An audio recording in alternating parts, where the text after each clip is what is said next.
ეს არის სტილის არხი რადიო იმედზე. ზაზა ჩიტანავასთან ერთად. დილომშვიდობისა, კიდევ ერთხელ მოგესალმებით. 11 საათი 15 წუთი გახლავთ რადიო იმედის სტილის არხის ფორმატში განვაგრძობთ მუშაობას და სტუდიაში საქართველოს აეროპორტების გაერთიანების გენერალური დირექტორს ბატონ ირაკლი ქარქაშაძეს მასმეძლობ. დილომშვიდობისა.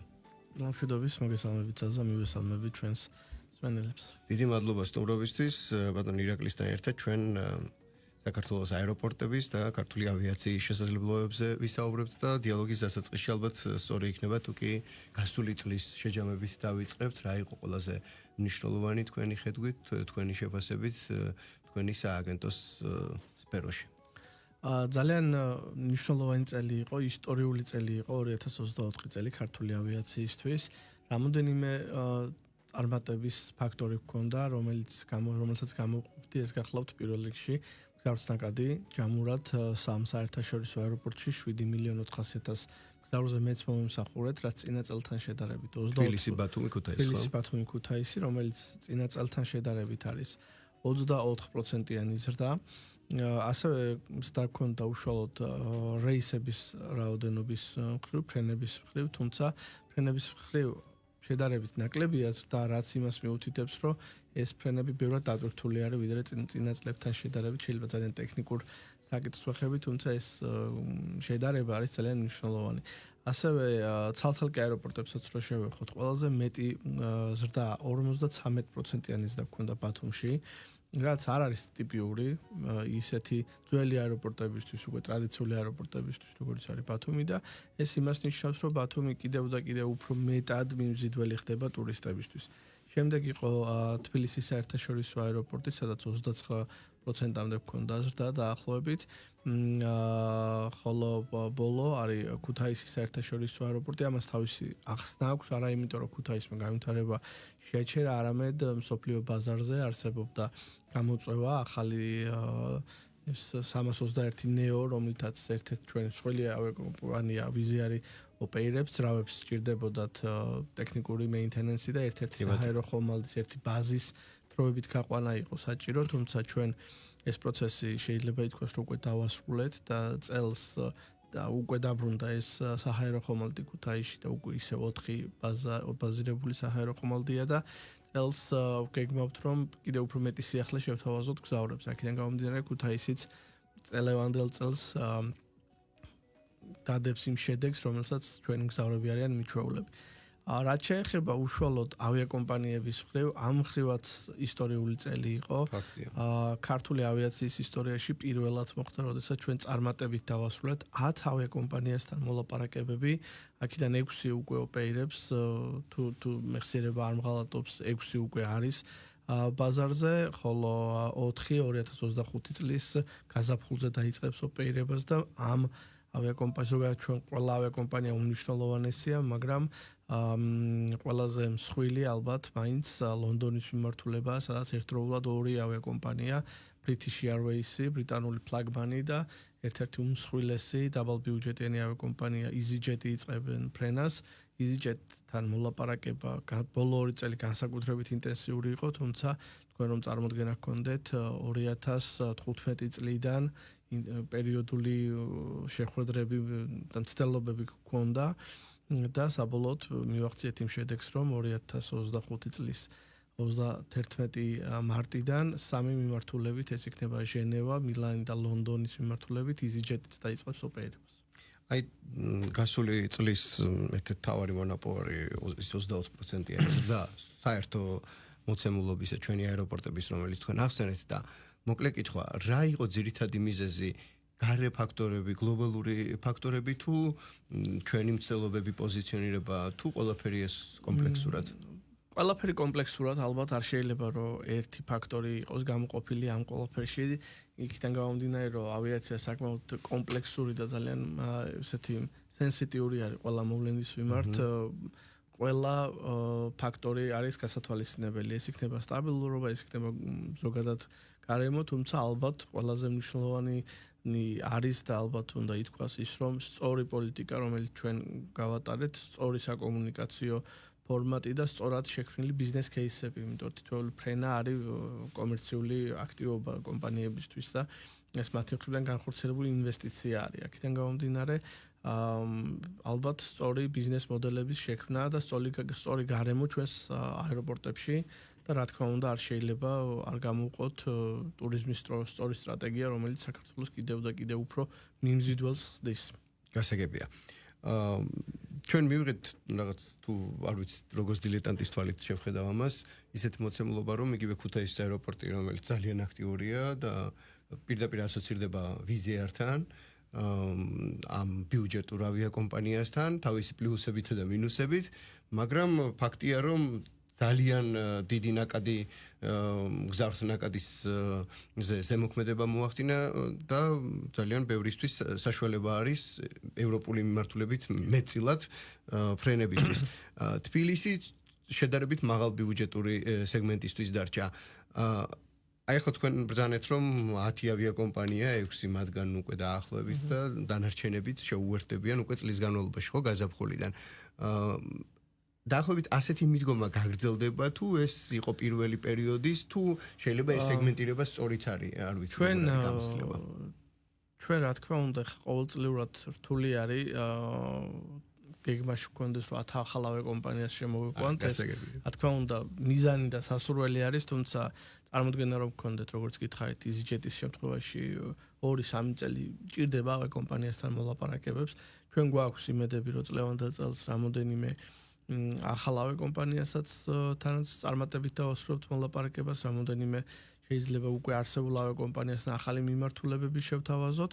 ეს ძალიან დინამიური პროცესია, თუმცა ქუთაისის აეროპორტს მინდა შევეხო რამოდენიმე სიტყვით ეს ძალიან საინტერესო ფენომენი არის ზოგადად ჩვენი ტიპის მსგავს ქვეყნებში, როდესაც ქუთაისის აეროპორტი ფუნქციონირება განაახლა მაშინ პრინციპში მხოლოდ თბილისი და ბათუმის აეროპორტები ოპერირებდნენ და მეტნაკლებად პატარა ქვეყანა გადაფარული იყო, თუმცა ქუთაისმა შეძლო და სრულიად ახალი სეგმენტი შექმნა, რომელიც მანამდე არასოდეს არ დაფრინავდა და შესაძლებლობა იმ შესაძლებლობა, რომელიც პირდაპირ ფრენებს ნიშნავს და დღეს ქუთაისის აეროპორტიდან ყველაზე მეტი ფრენა გვაქვს ევროპის მიმართულებით, პირდაპირ ფრენებს გულისხმობ, მისცემ გზავრებს შესაძლებლობა, რომ თუნდაც long weekend-ზე, ან გრძელ დასვენების დღეებზე 3-4 დღით გადაფრენილიყვნენ, ემოგზაურათ და უკან დაბრუნებულიყვნენ და რაც მთავარია, ეს გზავრები არ არიან თბილისის ან ბათუმის საერთაშორისო აეროპორტების გზავრები.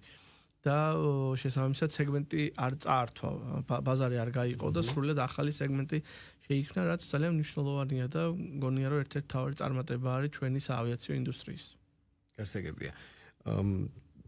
თქვენ ისაუბრეთ ახლა იმაზე, რომ გასული წლის რაოდენობის ზრდა ფრენებისა, ასე ვთქვათ, გამოკვეთილი იყო იმაშიც, რომ შეიძლება ავიარეისების რაოდენობა არ გაზრდილა, მაგრამ ის ავიარეისები, რომელიც ხორციელდებოდა, ყველა, ასე ვთქვათ, მეტად შევსებული იყო და რაოდენობა. და გავასწრებოდი დავაზუსტებ, რომ ავიარეისებიც გაიზარდა, მაგრამ არა 24 და 53%-ით გაიზარდა ამ რეისებზე დატვირთულობა, ანუ გზავრების ასე რომ ვთქვათ, მკვეთრი იყო რეისების შევსება და დატვირთულობა, ხო?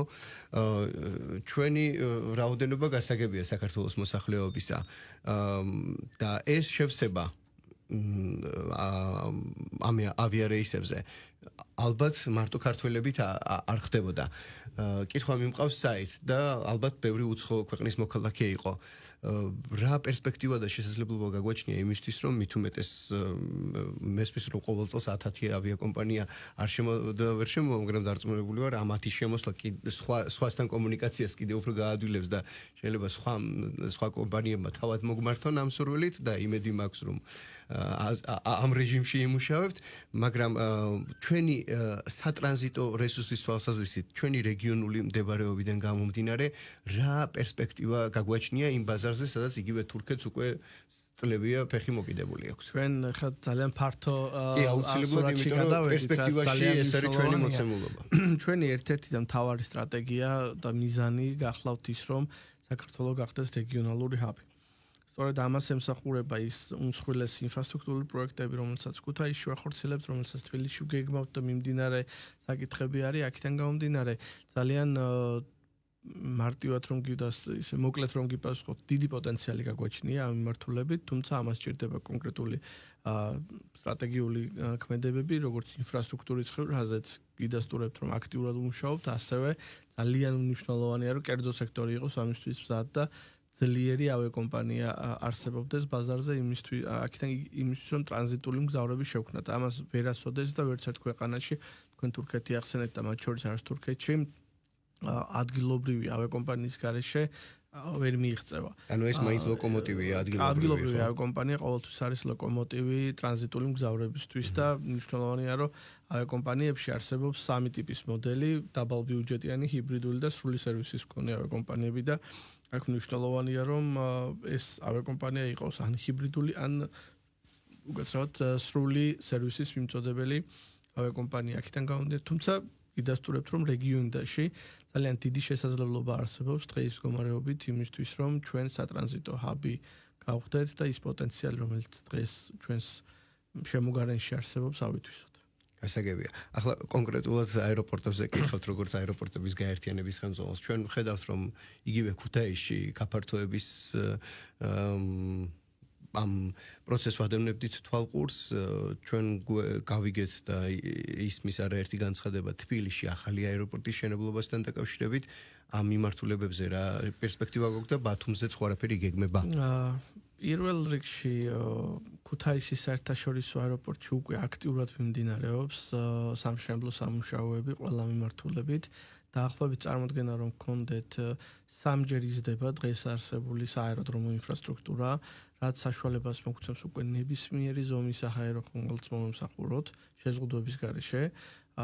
მათ შორის ატვირთო საჰაერო ხომალდებს ეს უკვე ახალი შესაძლებლობა აქვს ქვეყნისთვის და რეგიონისთვის. 3.5 კილომეტრის სიგრძის ახალი დასაფრენი ზოლი საერთაშორისო აეროპორტის ჩვენს დამოუკიდებელი ქვეყნის ისტორიაში პირველად შენდება. ყველა დღეს არსებული ასაფრენი ზოლი მანამდე არის საბჭოთა კავშირის დროინდელი ასაფრენი ზოლი რეაბილიტირებული. ეს არის პირველი შემთხვევა და ალბათ ძალიან ისეთი თავამი განაცხადიც ჩვენი ინფრასტრუქტურის, სააეროდრომო ინფრასტრუქტურის ნაწილში და უკვე 2026 წელს დარწმუნებული ვარ, რომ სრულად იქნება შეყვანილი ექსპლუატაციაში ახალი ინფრასტრუქტურა და საჰაერო ხომალდებს შევძლებს, რომ ახალ დასაფრენ ზოლზე მომსახუროთ. ეს უკვე შესაძლებლობას გვიხსნის, რომ ვესაუბროთ არა მხოლოდ სამგზავრო ავიაკომპანიებს, ასევე მოვიზიდოთ ლოგისტიკური ცენტრები, რომლებიც ქუთაისის სტრატეგიული ლოკაცია გააჩნია და სამკომპონენტიანი ლოგისტიკური ცენტრის მოწყობა არის შესაძლებელი. რაც შეეხება თბილისის აეროპორტს, ეს ბევრად კომპლექსური პროექტია, რადგან ჩვენ ვსაუბრობთ საერთაშორისო ქვეყნის მთავარი აეროპორტის რელოკაციაზე, სწორად უნდა დაიგეგმოს, რადგანაც დღეს მიღებული გადაწყვეტილებას აწეულების შემდეგაც უნდა კონდეს ეფექტი. აქედან გამომდინარე, ჩვენ დღეს ვართ იმ ფაზაში, როდესაც აქტიურად ვატარებთ ყველა კვლევას, ყველა წინასწარ კვლევას და წელს უკვე დავიწყებთ უშუალოდ აეროპორტის პროექტირებას. ეს საჭირო არის იმისთვის, რომ რომელიმე კვლევაში გამოკვეთილი რაიმე ტიპის მნიშვნელოვანი ფაქტორი, რის გათვალისწინებაც პროექტირების დროს მოგვიწევს უკვე წინასწარ ვიცოდეთ, რომ შემდეგ რაღაც ფორს მაჟორში არ მოგვიწიოს ან გადაკეთება ან ცვლილებების შეტანა. აქედან გამომდინარე, თბილისის ახალი საერთაშორისო აეროპორტი ახალი განაცხადი იქნება ჩვენი ქვეყნისთვის და სწორედ ერთ-ერთი მთავარი მდგენელი იქნება იმ სტრატეგიის, რომელიც რამოდენიმე წუთის წინ ვახსენეთ, საქართველოს გახდეს რეგიონალური ჰაბი. კი ბატონო. და ბათუმთან მიმართებაში ყველაფერი იგეგმება. ბათუმის აეროპორტი ძალიან ესეთი სეზონური აეროპორტია, რომელიც ძირითადად ზაფხულზე არის დატვირთული და ჩვენ ვცდილობთ, რომ მაქსიმალურად 4 სეზონიანი აეროპორტი გახდეს და ამას ხელს უწყობს ბევრი სხვადასხვა უწყების ჩართულობა. იმისთვის რომ ზოგადად რეგიონი, აჭარის რეგიონი გახდეს 4 სეზონიანი, ჩვენ ვატარებთ სხვადასხვა კვლევებს თუ რა მიმართულებით შეიძლება ბათუმის აეროპორტის განვითარება და ქალაქთან ერთად თანაარსებობა. აქედან გამომდინარე, რა თქმა უნდა, იქაც გვაქვს გეგმები, თუმცა ბათუმის აეროპორტი მაინც გონია და მიმაჩნია, რომ დარჩება სეზონურ აეროპორტად, რომელიც ლოკალურად იქნება საკურორტო ზონებზე მიბმული. აქედან გამომდინარე, ესეთი თავი განაცხადი, როგორც ვაზიანს და ქუთაისის აეროპორტს აქ შეიძლება არ ქონდეს, თუმცა ძალიან მნიშვნელოვან როლს ასრულებს კურორტების განვითარების მიმართულებით. დავისთავად. ახლა კიდევ უფრო ლოკალურ აეროპორტებზე გადავიდეთ. ჩვენ გვაქვს მესტიის აეროპორტი, სადაც ასევე რაღაც ცვლილებებს ველოდებით.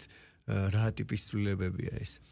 ჩვენ 2024 წელს დავაპროექტეთ ახალი ტერმინალი, რენდერები პრინციპში და ვიზუალი საჯაროა და ჩვენს ფენელს უკვე ნანახი აქვს, ძალიან ლამაზი და ძალიან საინტერესო რელიეფზე და გარემოზე და კულტურაზე მორგებული ტერმინალი გამოგვდის. ჩვენ წელს უკვე დავიწყებთ მშენებლობას.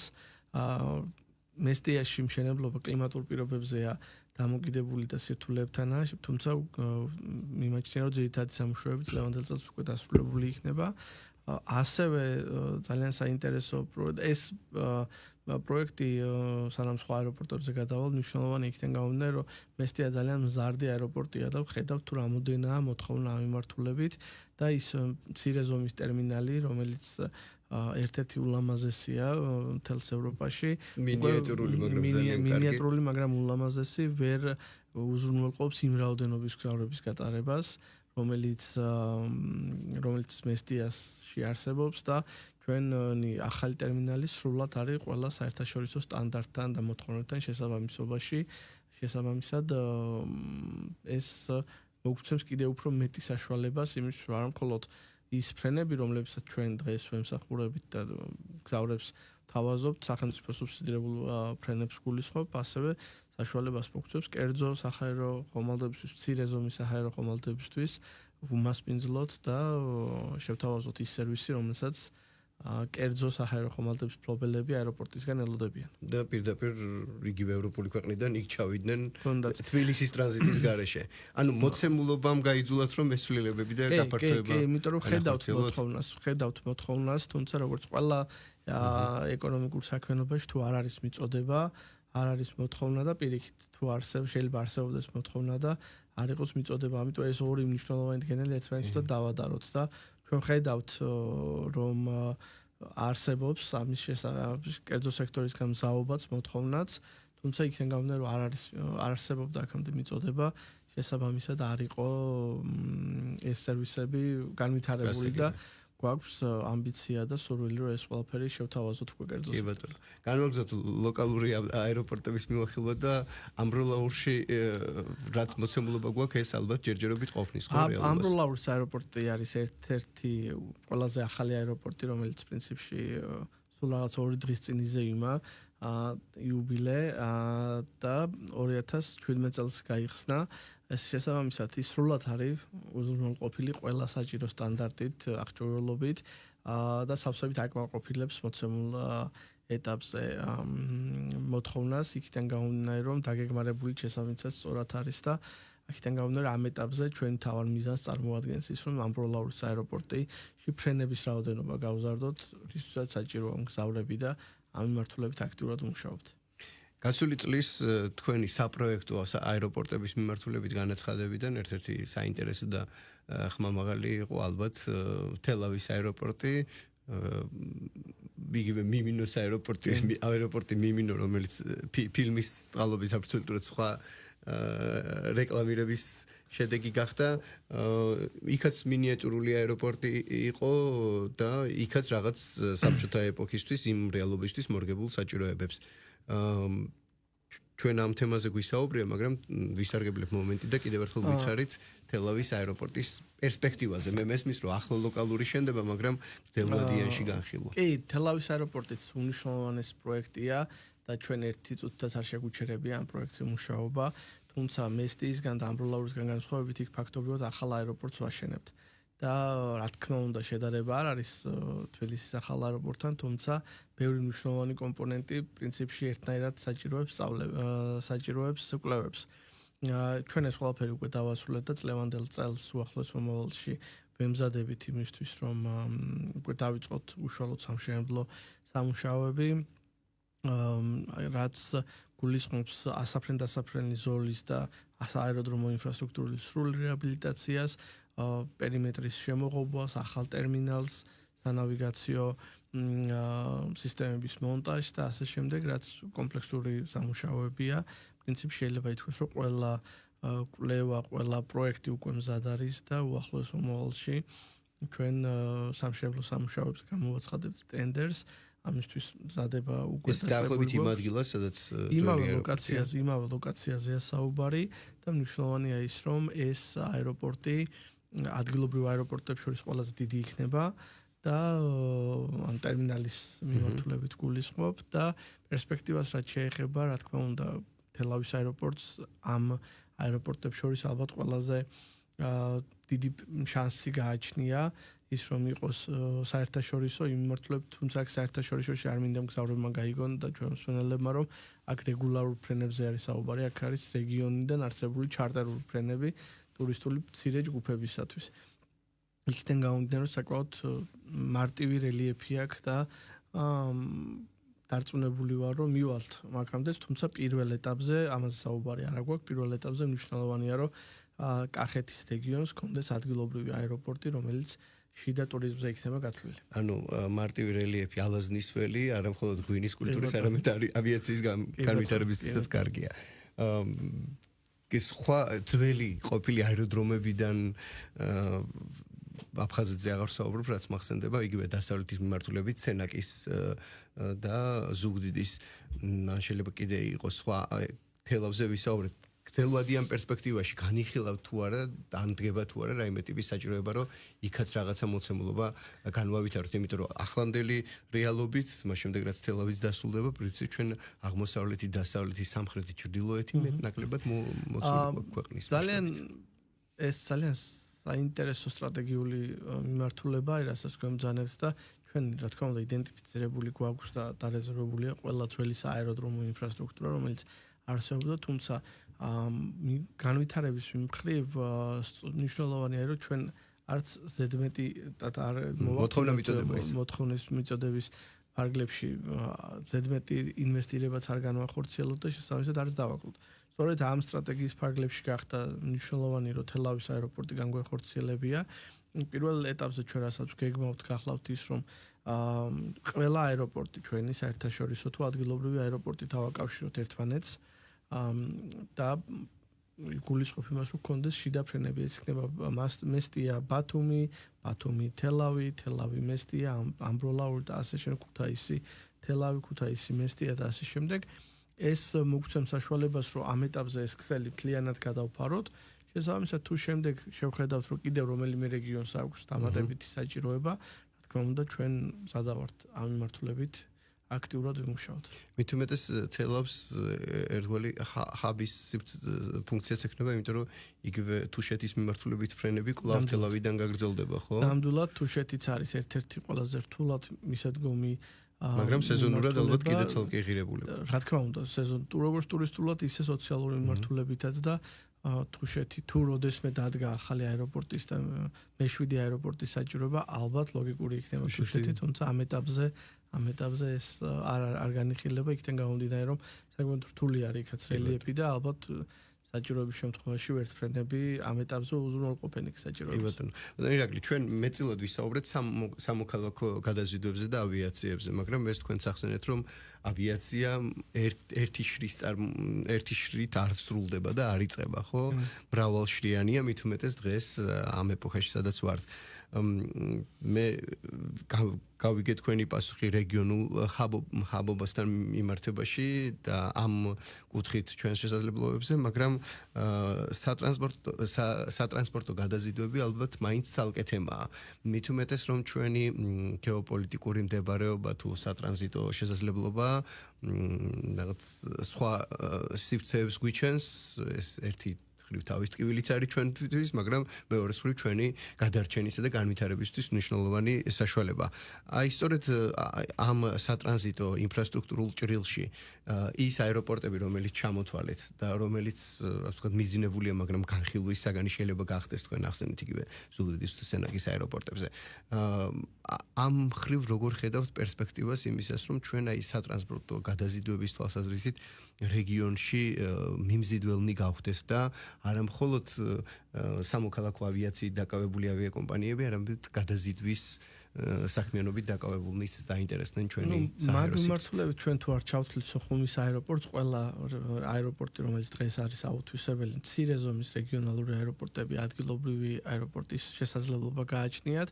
შეეხება საერთაშორისო არასამგზავრო სატვირთო გადაზიდვებს, ჩვენ ამ მიმართულებით ქუთაისის და თბილისის აეროპორტები შესაძლებლობას თბილისი დღეს იძლევა შესაძლებლობას ქუთაისში უმოკლეს ვადაში შექმნის ამ პოტენციალს თბილისი კიდევ უფრო განავითარებს. თბილისი რა თქმა უნდა დამატებით კიდევ განავითარებს.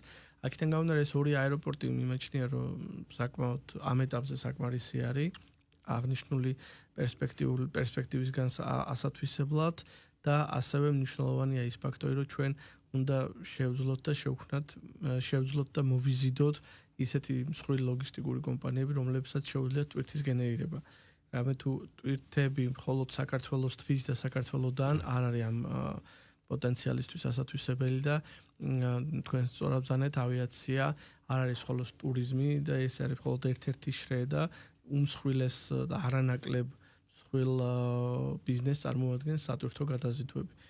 ეს იქნება, რა თქმა უნდა, მას კავშირი აქვს სამგზავრო გადაზიდვებთანაც, რადგანაც მცირე რაოდენობის ტვირთებს საჰაერო ხომალდებისა, რომელსაც გზავრები გადაყავს, ასევე ტვირთიც გადააქვს, თუმცა მნიშვნელოვანია, რომ ხდებოდეს ტვირთების გენერირება და შემდეგ ამის თუნდაც ტრანზიტზე გაშვება. ამის პოტენციალი ჩვენ ძალიან დიდი გვაქვს და ამისთვის მნიშვნელოვანია, რომ ვიმუშაოთ, სწორედ ამ სტრატეგიის ნაწილი არის ქუთაისის საერთაშორისო აეროპორტის დღეს არსებული მიმდინარე პროექტი და ასევე ამას ითვალისწინებს აზიანის ახალი აეროპორტიც. თალსახად ჩვენ ამ მიმართულებით ვმუშაობთ, უნდა ვიმუშაოთ კიდევ უფრო აქტიურად სრული სერვისის მქონე. ჩვენ დღეს როგორ ვფარავთ აი ამ სამ პროფილს ვფარავთ თუ ორ პროფილს და პერსპექტივაში ჩვენ ძირითადად სამივეს შევძლებთ თუ არა? ჩვენ დღეს ძირითადად ორი ქართული ავიაკომპანია ყავს, რომელიც აქტიურად ავიაკომპანია ბევრი არის შედარებით, რომელსაც ლიცენზია გააჩნია, თუმცა ორი არის, რომელიც აქტიურად რეგულარულ ფრენებს ახორციელებს, სამგზავრო გადაზიდვებს ახორციელებს და ისინი არიან სრული სერვისის მქონე ავიაკომპანიები, თუმცა სხვათა შორის უკეთესი მდგომარეობა გვაქვს სატვირთო გადაზიდვების მხრივ. რამოდენიმე ავიაკომპანიაა, რომელიც როგორც ქართულ ტვირთებს, ასევე საერთაშორისო ტვირთებს ემსახურებიან და ამ მიმართულებით ბევრად წინა ვართ და სატვირთო გადაზიდვები იმისთვისაც არის საინტერესო, რომ მათ შესაძლებლობა აქვთ ასევე არა მხოლოდ საქართველოსდან დაიწყონ ფრენები, ასე რომ არამედ სხვა ქვეყნებს შორისაც იფრინონ. შესაბამისად მიმაჩნია, რომ პერსპექტივა გვაქვს, ანუ ჩვენ დღევანდელი ბაზარზე არიან ავიაკომპანიები, რომლებსაც საკმაოდ დიდი პოტენციალი აქვს და მათთან ერთად აქტიურად ვმუშაობთ იმისთვის, რომ ჩვენ ხელი შევუწყოთ, როგორც აეროპორტებმა სახელმწიფომ ხელი შევუწყოთ იმაში, რომ უფრო აქტიურად განავითარონ, უფრო გაზარდონ თავიანთი საჰაერო ხომალდების ფლოტი და შეთავაზონ გზავრებს უფრო მეტი, როგორც სამგზავრო, ისე სხვა ტიპის ფრენებით. ეს 10 ავიაკომპანია უცხოური, რომლებიც უკვე წელს საბოლოო ჯამში დაიწყებენ ოპერირებას და კიდევ დაემატება მათ, როგორც თქვენ ამბობთ. მოქმედნი და შესაძლო პერსპექტივაში ვისაც უნდა საავიაციო ბიზნესის განვითარება საქართველოში იმისთვის რომ თქვენ აღნიშნეთ რომ ჩვენ ვიქცეთ ჰაბად რეგიონულად აუცილებელია ჩვენი ავია სეგმენტის განვითარება. კითხვა მიმყავს საით ეს ამ პატარა ქვეყნისთვის 10 ავიაკომპანია კიდევ სხვები აი ამ მოცემულობაში ქართულის გაჩენის კიდევ ახლის გაჩენის ან არსებულის განვითარების შესაძლებლობა იზღუდება თუ პირიქით კონკურენტული გარემო გაადვილებს ამ საქმეს? პირიქით, ანუ რა თქმა უნდა ამას ორი მხარე აქვს, როგორც ყველა მედალს, აქ ერთის მხრივ არსებობს რა თქმა უნდა კონკურენცია, მაგრამ მეორეს მხრივ არსებობს ახალი ავიაკომპანია ასევე ანვითარებს ბაზარს. და მაგალითისთვის გეტყვით, რომ მილანი, ვენა, პარიზი, ამსტერდამი ეს არის ის მიმართულებები, რომლებზეც ჩვენ ტრადიციულად ერთი ავიაკომპანია გვყავდა, თუმცა როდესაც ვთქვი, რომ ახალი ავიაკომპანიები შემოვიდნენ 2024 წლიდან ამ მიმართულებებზე უკვე 2 და ზოგან 3 ავიაკომპანიაც კი დაფრინავს. რაც იმას ნიშნავს, რომ ეს მიმართულებები იმდენად განვითარებულია, რომ კონკურენციის უკვე ავიაკომპანიებს აღარ ეშინიათ. და მეორეს მხრივ თუ არ არსებობს პირდაპირი ფრენა, ეს შეიძლება რაღაც პერიოდი არსებობდეს ქვეყნებს შორის ინტერესი საქართველოსდან რომელიმე ერთ-ერთი ქვეყნის მიმართ, სადაც არ აქვს პირდაპირი ფრენა, თუმცა თუ არ შევთავაზეთ დროულად შესაბამისი სერვისი პირდაპირი ფრენა, ეს ინტერესი აუცილებლად იპოვის განალდება და სხვაგან გადაერთვება. ხოლო როდესაც გვაქვს პირდაპირი ფრენები, ეს ყოველთვის მზარდი არის და ამ მიმართულებით მგონია, რომ ეს ახალი ავიაკომპანიები პირიქით ხელს შეუწყობს მიუხედავად კონკურენციისა, ხელს შეუწყობს ამ ბაზრების განვითარებებს და პირიქით უკეთესი ეფექტი ექნება. ერთია სახელმწიფო ხედვა, სტრატეგიული და გლობალური განვითარება და მეორეა ტაქტიკურ მოქმედებაში მომხმარებელთა ინტერესი. მომხმარებელი ეძებს რაც შეიძლება იაფად და ქუთაისი ამ ხრივ საქართველოში მნიშვნელოვანი მაგალითია, მაგრამ შემდეგ უკვე მადა ჭამაში მოდის ზიაფესთან ერთად კომფორტიც მეტი უნდა. აი მერე უკვე იწყება აი ჰიბრიდული ოქროშუალედის პოვნა, სადაც ზიაფიც არის და კომფორტულიც. აი ასეთი ამ მიმართულებით ამ კომპანიებით თუნდაც ამ 10-ით, რომლებიც უკვე წელს სრულად იმოქმედებენ ქართულ ავიაბაზარზე, აი ეს არჩევანი მკვეთრად შეგრძნებადი გახდება საქართველოში მყოფი მომხმარებლების ქართული აეროპორტების ნამდვილად გახდება, აი ერთ-ერთი საუკეთესო მაგალითი ამისთვის არის ლონდონის მიმართულება. ლონდონი ძალიან თამამი განაცხადი იყო ჩვენთვის, იქიდან გამომდინარე, რომ British Airways, რომელიც უმსხვილესი ფლაგმანი არის და მაგნატი არის, და ძალიან დიდი ძლიერი მოთამაშეა და მეორე მხრივ EasyJet-ი. ერთის მხრივ ეს რა თქმა უნდა რისკს შეიცავდა, თუმცა მეორე მხრივ დეტალურმა ანალიზმა აჩვენა, რომ სრულიად სხვადასხვა სეგმენტზე არის გათვლილი. EasyJet-ის მგზავრი არ დაფრინავს British Airways-ით და British Airways-ის მგზავრი არ დაფრინავს EasyJet-ით. აქედან გამომდინარე, გარდა ამისა, British-ის მიმართულებით ძალიან მნიშვნელოვანია ხაზი გაუსვათ იმას, რომ British Airways შესთავაზებს ერთ-ერთ საუკეთესო შესაძლებლობას ამერიკის შეერთებული შტატების მიმართულებით სატრანზიტო ფრენებზე და ეს სეგმენტიც რა თქმა უნდა სრულად იქნება British-ის მიერ ათვისებული.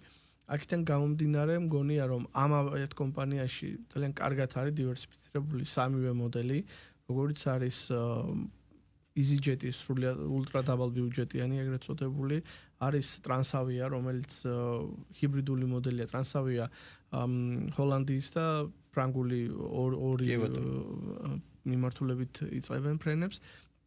ასევე Edelweiss-ი შვეიცარიული კომპანია და პირველად არის, როდესაც შვეიცარიული კომპანია შემოვიდა ჩვენს ბაზარში და EasyJet-ის და British-ის ფონზე გამოგვჭა ხაზი გაგვესვა ამ ფაქტისთვის და ასევე სრული სერვისის მქონე, როგორც არის British, მაგალითად Austrian Airways-ი, რომელიც ვენიდან შემოვიდა ჩვენს ბაზარზე, აქედან გამომდინარე, ასევე ჩინურები, რომლებიც Air China, რომელიც ასევე სრული სერვისის მქონე საჰაერო ავიაკომპანია არის და პრინციპში სამივე მოდელი არის გადაფარული ამ 10 ავიაკომპანიაში. ესე იგი ნისლიანი ალბიონი, კონტინენტური ევროპა და აზია ნამდვილად დავფარეთ ეს სივრცეები და იმედი მაქვს რომ გავზრდით. მადლობა სტუმრობისთვის. კიდევ არაერთი კითხვა მქონდა, მაგრამ რადგან ჩვენი პირველი შეხვედრა იყო წელს და გასული წლის შეჯამებაზე გავაკეთეთ აქცენტი, აქედან ამოვიდა ჩვენი დიალოგი. მადლობა სტუმრობისთვის, წარმატებას გისურვებ და კიდევ არაერთი ავიაკომპანიის საქართველოში შემოსვლასთან დაკავშირებით განცხადებას.